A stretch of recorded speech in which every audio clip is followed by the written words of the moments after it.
नमस्कार, स्वागत है आपका जेएमडी न्यूज में और मैं हूं आपके साथ आस्था तिवारी, जहां बात करेंगे दिन भर की बड़ी खास खबर की ओर। भारतीय जनता पार्टी से निष्कासित नेता कुलदीप सिंह सेंगर से जुड़ी खबर पर आज हम चर्चा करेंगे। आपको बता दें कि बलात्कार की सजा काट रहे कुलदीप सिंह सेंगर हाल ही में अपनी बेटी की शादी को लेकर के याचिका दायर की थी, जिसको लेकर के कुलदीप सिंह सेंगर को 10 दिन पहले कुछ शर्तों के साथ अंतरिम जमानत मिल गई थी। मगर इन सबके बीच पीड़िता ने उनकी जमानत पर सवाल खड़े करने के साथ उनकी जमानत पर विरोध किया, जिसको लेकर कुलदीप सिंह सेंगर की जमानत में शर्तों में कुछ बदलाव किए गए, उसका संशोधन किया गया और वहीं पर सुप्रीम कोर्ट ने अंतरिम जमानत के लिए 2 बार जेल से बाहर वो आएंगे ऐसा कहा है।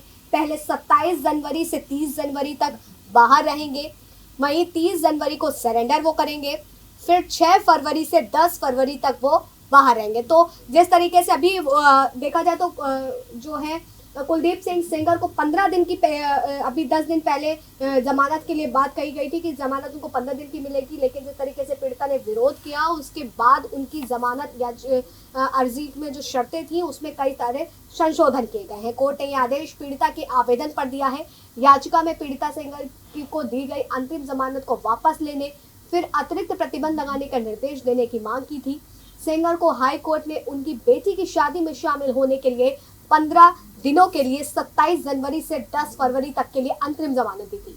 कुलदीप सिंह सेंगर की अंतरिम जमानत का विरोध में पीड़िता के आवेदन को ध्यान में रखते हुए जस्टिस मुक्ता गुप्ता और पूनम ए बंबा की पीठ में 16 जनवरी को सेंगर को उसकी बेटी की शादी के कारण 27 फरवरी से 10 फरवरी तक अंतरिम जमानत दी गई थी और निर्देश दिया गया था कि राजनेता 30 जनवरी को तिलक समारोह में शामिल होने के बाद खुद को 1 फरवरी को जेल अधिकारियों के सामने आत्मसमर्पण करेंगे। इस आदेश में आगे लिखा गया कि 8 फरवरी को होने वाली शादी के लिए सेंगर को 6 फरवरी को फिर से जेल से रिहा किया जाएगा और 10 फरवरी को आत्मसमर्पण उनको करना पड़ेगा। तो जिस तरीके से उन्नाव रेप कांड में आरोपी कुलदीप सिंह सेंगर जो कि भाजपा पार्टी से निष्कासित किए गए हैं, उन्होंने याचिका दायर करी हुई थी कि उनकी बेटी की शादी है इसलिए उनको जमानत दी जाए, जिसको लेकर के 15 दिन पहले जो है जमानत उनको दी गई थी। 15 दिन मतलब कि आज से 10 दिन पहले उनकी जो जमानत की याचिका थी उसको सुप्रीम कोर्ट ने उसकी जमानत अर्जी में कुछ शर्तों के साथ में उनको जमानत दी थी।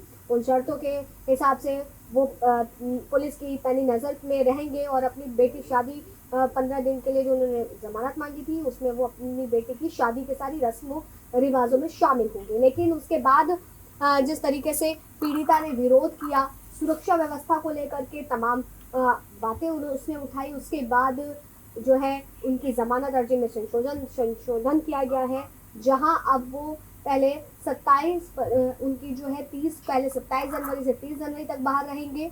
अब उसके बाद 30 जनवरी को सरेंडर करेंगे, फिर 6 फरवरी से 10 फरवरी तक वो बाहर रहेंगे। कोर्ट ने आदेश पीड़िता के आवेदन पर दिया है। तो ये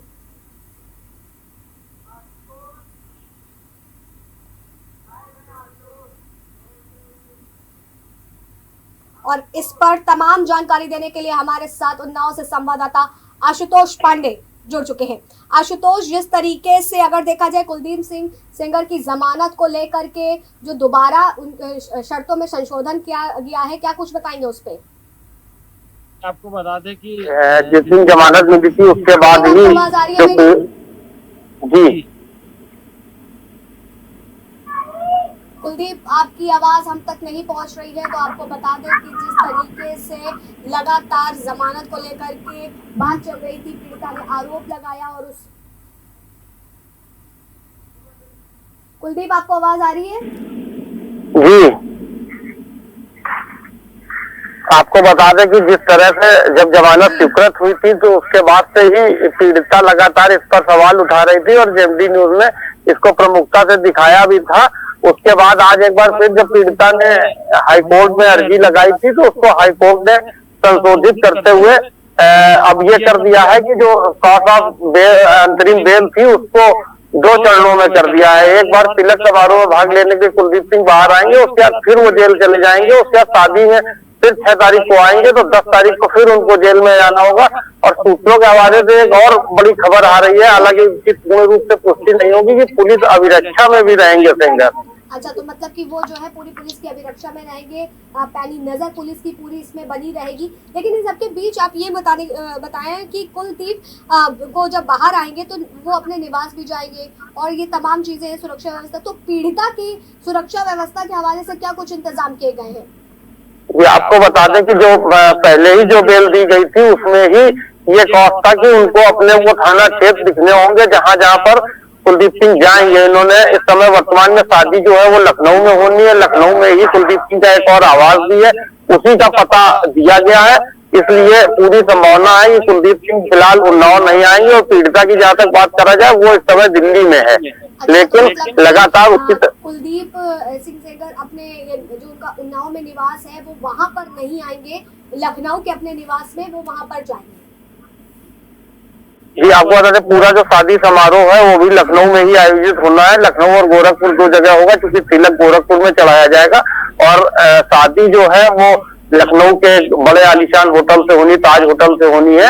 इसलिए जो है वो दोनों जो क्षेत्र है, जो थाना क्षेत्र है, उन थाना क्षेत्रों के बीच में अपनी लोकेशन भी खुली रखनी होगी।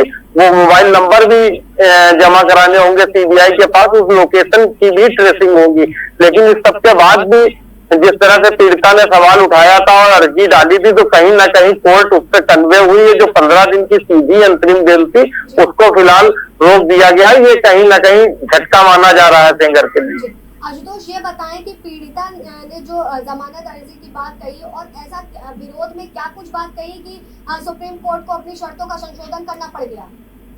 जी, आपको बता दें कि हाईकोर्ट से बेल स्वीकृत हुई थी और जो पीड़िता लगातार एक ही बात कर रही थी। जब पिछली बार भी हम लोग ने जब संपर्क किया था, उससे बात करी, तब भी उसका आरोप था कि जान को खतरा हो सकता है, इस तरह सेंगर को बाहर छोड़ना, गवाहों को खतरा हो सकता है। और फिर कल इसमें एक मामले में उन्होंने सोशल मीडिया पे वीडियो डाला और एक जो गवाह था सीबीआई के, जिनको पूर्व पत्रकार को भी उन्होंने कहा है कि उसको धमकाने की कोशिश की गई है। यही नहीं, उन्नाव डीएम को भी उन्होंने कटघरे में खड़ा किया, कुछ स्थानीय अफसरों को भी कटघरे में खड़ा किया है कि उस पत्रकार के खिलाफ अवैध जमीन पे कब्जा करने का आरोप लगा के मुकदमा लिखा गया है। जिस तरीके से आशुतोष आप बता रहे हैं कि उन्होंने जो है डीएम अपूर्वा दुबे से भी ये बात कही है कि वो गवाहों को धमकाने को लेकर के उन्होंने तमाम चीजों का जिक्र किया है, तो उसको लेकर के आपकी डीएम से कोई बात हुई हो क्या? कुछ उनकी तरफ से कुछ बताया गया? ये आपको बता दें कि डीएम जो है इस मामले पे कुछ भी नहीं बोल रहे हैं, यहाँ तक कि पुलिस का कोई अफसर भी कुछ बोलने को तैयार नहीं है। डीएम से इस विषय में बात करने का प्रयास भी किया गया, तो आज चूंकि डिप्टी सीएम शहर में थे, हालांकि वो चुनाव आचार संहिता के दृष्टिगत सरकारी दौरे पे नहीं थे, लेकिन उसके अलावा जो चुनाव है शिक्षक और स्नातक दोनों चुनाव उन्नाव में भी संबंधित है, उसकी ट्रेनिंग और कई व्यस्तताओं के चलते फिलहाल वो नहीं आई। लेकिन पीड़िता की अगर जहां तक बात करी जाए तो पीड़िता ने कई आरोप इसी संबंध में डीएम से लेकर तहसीलदार और अन्य अधिकारियों पर लगाए हैं, लेकिन उसका मुख्य निशाना सेंगर की जमानत ही रहा है, जिसको लेकर कहीं ना कहीं उनको राहत भी मिली है। आशुतोष, ये बताइए कि जब कुलदीप सिंह सेंगर को जो है लखनऊ के निवास में आना है, आपने बताया कि पीड़िता जो है वो अपने उन्नाव निवास पे है नहीं, वो दिल्ली में है, तो अगर सुरक्षा व्यवस्था को लेकर के देखा जाए तो कुलदीप सिंह सेंगर जो है पुलिस की पैनी नजर पर रहेंगे, तो फिर और अगर देखा जाए इनको पीड़िता को जो कुछ कहना है कि उनको भी सुरक्षा व्यवस्था कहीं ना कहीं दी जाएगी, तो आखिर इन सबके बीच पीड़िता को क्या डर सता रहा है कि उन्होंने इस तरह की बात कही कि उनको सुरक्षा व्यवस्था के मद्देनजर उनकी जमानत अर्जी खारिज कर देनी चाहिए थी? देखिए, एक चीज तो यहाँ पर है, कहीं ना कहीं कुलदीप सिंह सेंगर का भय उस पूरे परिवार को भी है और कहीं ना कहीं ये पूरी बात भी है कि कुलदीप सिंह सेंगर पर लगातार जिस तरह से माफियावाद उनके भाइयों पे आरोप लगते रहे हैं, तो इसको लेकर ये बहुत बड़ी बात नहीं है। पीड़िता ने इससे पहले भी आरोप लगाया था कि जेल के अंदर जब कुलदीप सिंह सेंगर थे तो पीड़िता का एक्सीडेंट करा दिया गया था रायबरेली में, जैसा कि मालूम होगा कि उसी के बाद ये मामला तूल पकड़ा था। सुप्रीम कोर्ट ने संज्ञान लेके माफ कीजिएगा सारे मामले को दिल्ली शिफ्ट कर दिया गया था। तो इस तरह से इसी कॉज को लेकर पीड़िता लगातार बनाएगी। जब सेंगर जेल से ये करा सकते हैं तो उनके खुले रहने पे लगातार जो गवाह है, क्योंकि गवाह जो है वो भ्रमित हो सकते हैं, गवाहों पे दबाव बनाया जा सकता है। और अभी आपको बता दें कि फिलहाल उनको सजा वहां लोअर कोर्ट से हुई और सुप्रीम कोर्ट में, उसमें माफ कीजिएगा, हाई कोर्ट में सारा मामला चल रहा है, वहां भी गवाहियां होनी है। इसलिए पीड़िता इस तरह के लगातार आरोप लगा रही है। आशुतोष, ये बताएं कि जिस तरीके से 27 जनवरी से 30 जनवरी तक वो बाहर रहने की बात हुई कि कुलदीप सेंगर बाहर रहेंगे, तो कब तक वो जेल से रिहा हो सकते हैं, बाहर आ सकते हैं, इसको लेकर के कोई जानकारी? और क्या सीधे वो लखनऊ ही आएंगे?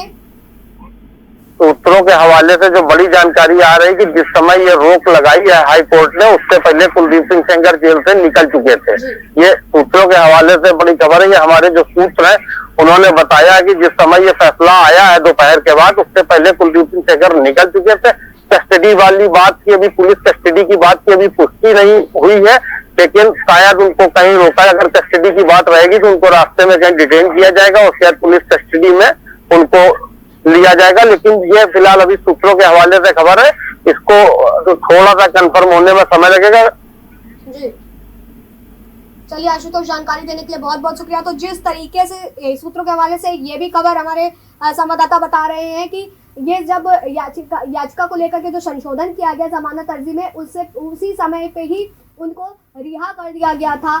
अब इसको लेकर के कब पुष्टि होती है ये बात देखने वाली होगी। और इसी बीच जिस तरीके से सबसे बड़ी खबर की कुलदीप सिंह सेंगर उन्नाव निवास नहीं आएंगे, लखनऊ निवास में अपने जाएंगे, वहीं पे ही उनकी बेटी का जो भी शादी का फंक्शन है, जितने भी रस्म रिवाज है, वो सब वहां पर होंगे। 27 जनवरी से 30 जनवरी तक जो है अगर देखा जाए तो वो बाहर रहेंगे। फिर उसके बाद उनको फिर से 1 तारीख को 30 जनवरी को, फिर उसके बाद 6 फरवरी से 10 फरवरी तक वो बाहर रहेंगे। इसी बीच उनको सरेंडर भी करना है और उसके बाद जो है वो दोबारा वापस जेल जाएंगे। तो जिस तरीके से जमानत अर्जी को लेकर के नया संशोधन किया गया, पीड़िता का लगातार जिस तरीके से बात आ रही है, उसने डीएम अपूर्वा दुबे पर गवाहों को धमकाने के तमाम जैसे आरोप लगाए हैं, ये तमाम बातें निकल करके आ रही है।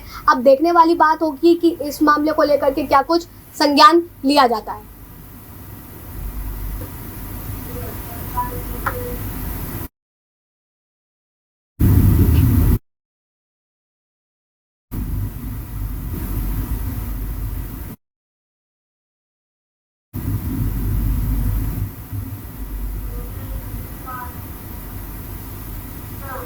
फिलहाल खास खबर में इतना ही। बाकी तमाम बड़ी खबरों के लिए बने रहे जेएमडी न्यूज के साथ। नमस्कार।